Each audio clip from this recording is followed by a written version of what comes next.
Mas mahal. Pasensya ka na, medyo natagalan lang ako. Tinulungan ko pa si Bokyo eh.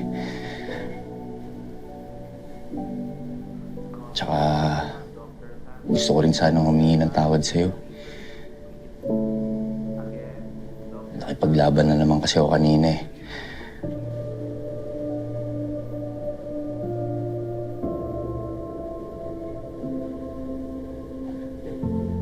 Alam ba, Boss Mahal,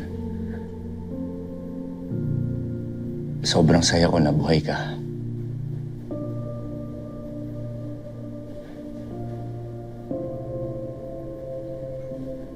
Kaya lang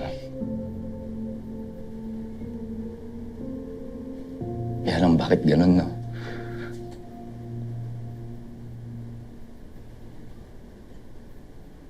Ibinalik ka nga sa akin, kaya lang hindi mo naman ako maalala.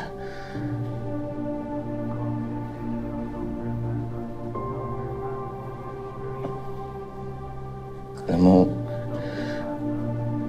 umaasa ako na kahit na wala ako dyan ngayon sa isip mo,